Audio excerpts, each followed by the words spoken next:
Welcome back to Sabrina's Workshop. Today I'm going to be making a Podracer out of trash. Once I assembled my trash team, I decided to look on Pinterest and get some inspiration for Podracer designs.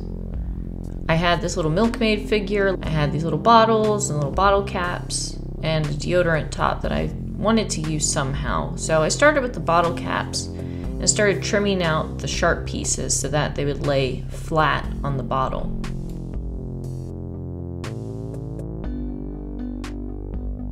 I needed to bulk up the engine design, so I got some K-cups and poured out the coffee and started scraping out the inside paper liner so that would be easier to work with.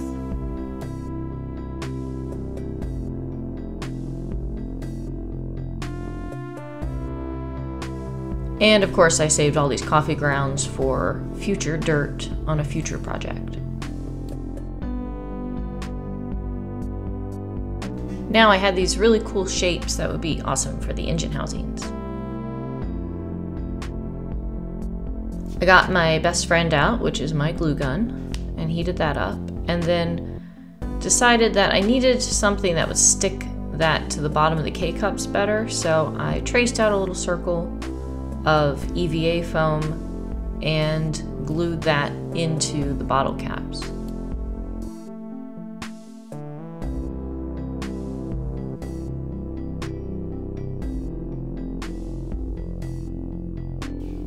And I got something that was approximate that I could kind of push up in there with some hot glue so I'd have a better surface area. Again, I'm just kind of going by feel here. I didn't have a drawing or any real specific idea of how I was going to do this, so it was just sort of gluing bits together until I felt like it looked right.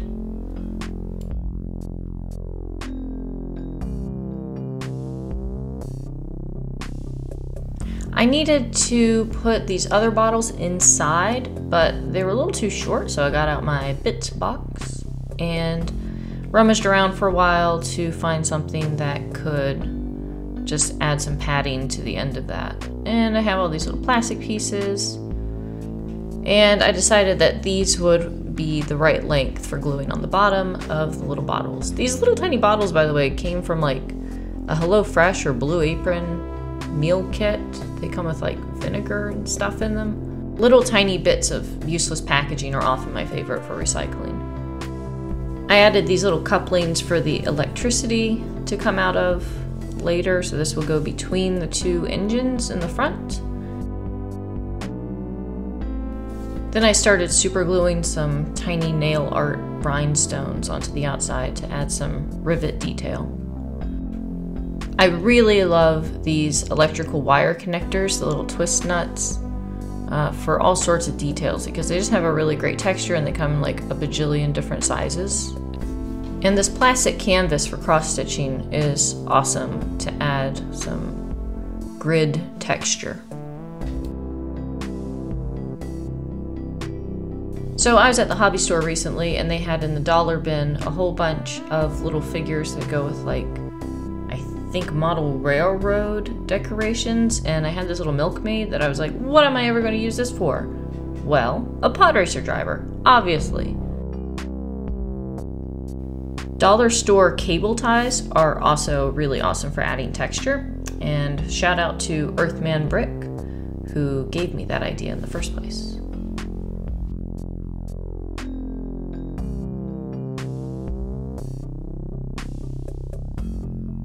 Whenever I have an old pair of headphones that die or I just don't need anymore, I usually just cut them up and use the wires for things.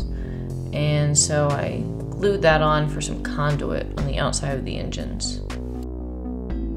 I initially really wanted to use that deodorant stick top for the seat for the Podracer, but it ended up this little trimmed piece of plastic and this pill blister pack trimmed down to size worked really well as a seat for the driver. If you've ever used a ballpoint pen in your life, this probably looks familiar. And I thought it had a cool kind of Star Wars spacey engine look to it. That sounds scientific, doesn't it? Engine look? Added some more rhinestones on the side as rivets, and a little connector piece for where I was planning to put the wire to hold on the Podracer car. I ended up not needing that, but I still like the detail. Kind of looks like she's sitting in a tiny bathtub, but that's okay. So now I have the basic pieces done, and it is time to bust out my new favorite toy, my airbrush. I just recently upgraded to this Neo for Iwata and primed the entire build. Don't forget to use a respirator, very important. And you will see that I have paint everywhere already. That's because I had used this airbrush once before, and I think I had not screwed the needle back in all the way, so I just had to mess with that for a while.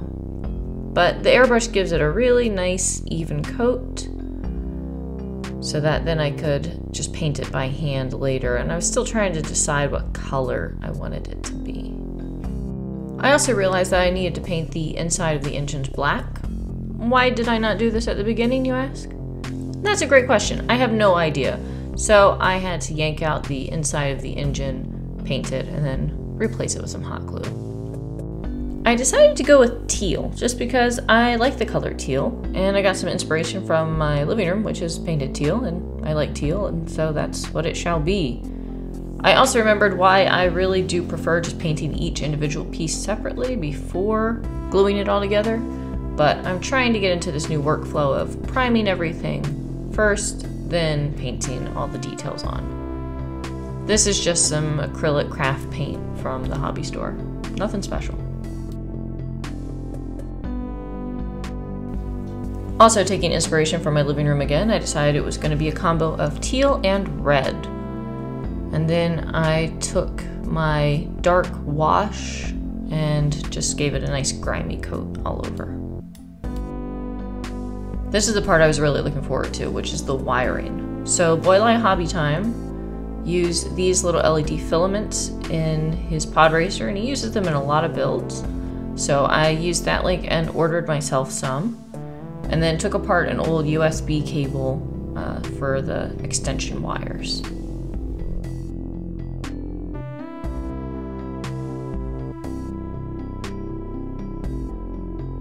Oh, do you like this base I made? I didn't make it off camera. I filmed the entire thing and then accidentally reformatted my SD card. It was very sad. Moving on. I threaded all the wires through the engine, which shockingly was the easiest part of the electricity portion of the build. Also, I would like to note that I did an industrial base because I've always liked the industrial city levels on the Podracer game. I have nothing personal against Tatooine, but I just thought it would be fun to do something a little more sci-fi looking. I wired a coin cell battery switch into the side as an afterthought. I thought this was going to be an easier place for me to reach to turn it off and on. I also added some wiring so that it looked like the Podracer is connected to the engine properly, and some hot glue to diffuse the light and make it look a little more spiky. So I think this Podracer is ready to go.